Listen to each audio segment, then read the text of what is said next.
안녕하십니까. 근로복지공단 물리치료사, 작업치료사 선생님들 만나서 반갑습니다. 재활 프로그램 역량 강화 워크샵, 주제는 어펄림 펑션 강의를 맡은 강사 신효성입니다. 저는 27년간 근로복지공단 안에서 함께 근무를 했었고요. 대구 오핀할 때 대구병원에서 3년, 그리고 인천병원에서 24년간 함께 근무를 했습니다.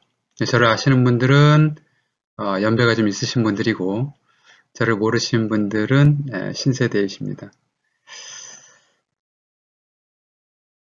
네, 제 강좌를 모두 듣고 나시면 뇌졸중 환자의 상지 기능을 잘 이해하시게 될 것이고요. 그리고 체관 안정화 과정을 이해하게 됩니다. 이제 체관 안정화에서 스카플라 세팅을 어떻게 하는지, 그리고 다양한 치료 과정에 대한 여러 아이데이션을 설명드리고자 합니다.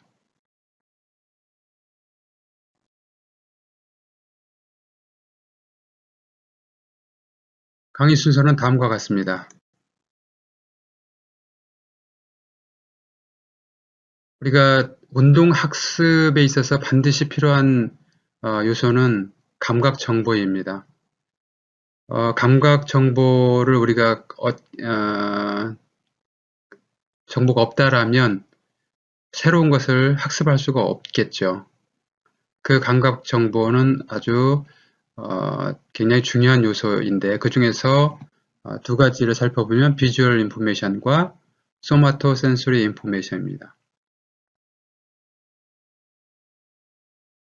눈을 통해서 들어온 정보가 1차 감각, 1차 시각 중추인 옥시피탈 로브에 들어온 정보는 두 가지 경로를 통해서 이것을 해석하게 되는데요.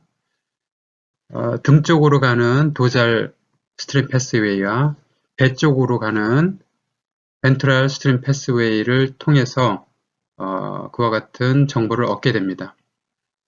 이 도잘 스트림 패스웨이는 옥시피탈 로브에서 파리에탈 로브로 가는 패스웨이고요.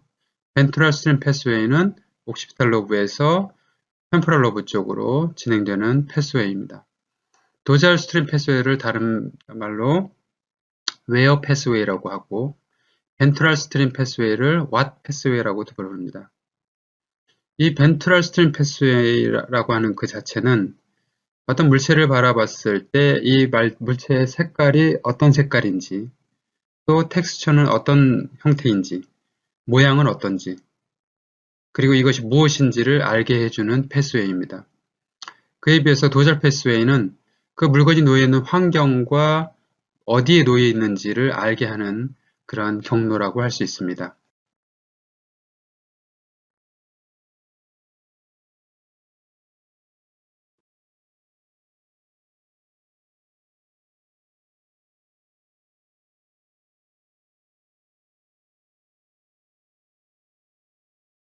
소마토 센소리 리셉터에는 큐테이너스 리셉터, 머슬 스핀들, 그 다음에 골지 텐돈 오르간, 조인트 리셉터, 이런 정보들을 통해서 우리 바디 세그멘트의 오리엔테이션, 우리 각 분절의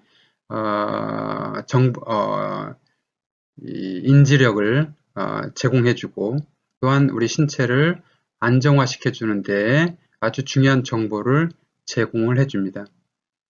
그리고 이러한 감각적인 정보들이 우리가 인식할 수 있기 때문에 내가 어떤 상태에 놓여 있는지, 또 나와 물체와의 관계는 어떤 상황인지를 잘 알 수 있게 해주는 것입니다.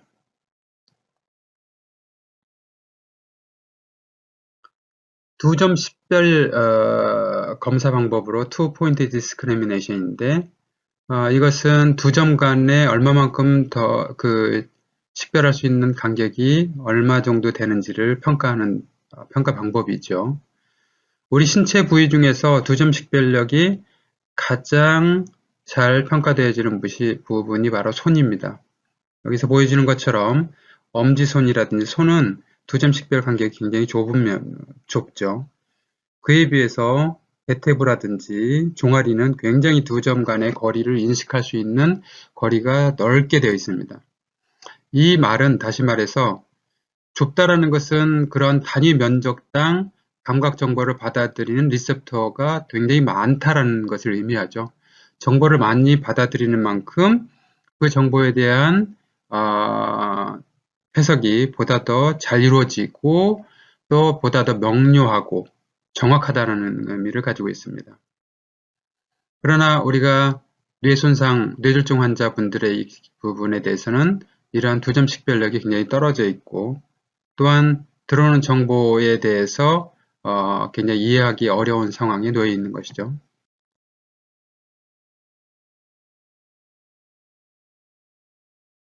스텔고니시스, 입체 지각력이라는 그런 단어인데요. 우리가 주머니 속에 무엇이 들어있는지는 주머니 손을 넣고 보지 않고도 이게 열쇠인지 이게 고무인지 또 이게 볼펜인지 이런 것들을 우리가 인식하고 알 수 있게 해주는 것이죠. 이런 정보는 손에 있어서의 큐테너스 리셉터나 조인트 리셉터 이런 정보들이 이것을 척수를 통해서 여기 있는 시상까지 전달이 되는 과정이 굉장히 좀 명확하지 않지만 크루드하다는 뜻은 좀 분명하지 않는 그런 내용을 정보를 전달해 주게 됩니다. 이것이 시상을 거쳐서 세레브럴 코텍스에 전달이 되었을 때 비로소 이것이 무엇이다라는 것이 명료해지는 것이죠. 그래서 척수 안에서 라테랄 이니비션을 통해서 구체적인 정보를 우리에게 코텍스로 전달을 해주는 해주게 됩니다. 우리 eye head coordination, 우리 손을 앞에 두고 머리는 고정하고 손에 따라서 눈만 이동할 수가 있죠. 또 눈은 고정하고 머리를 돌려서 포커스를 할 수 있는 이게 바로 eye head coordination이죠. 이와 같이 눈과 넥 머슬들은 연관성을 가지고 있어서 이것이 잘 협응이 되어질 때에 우리는 물체를 부채보다도 정확하게 식별할 수가 있고 또한 아이 헤드 코디네이션이 잘 이루어지기 위해서는 그만큼 선행 조건으로 우리의 자세 조절이 잘 이루어져야 된다는 내용입니다.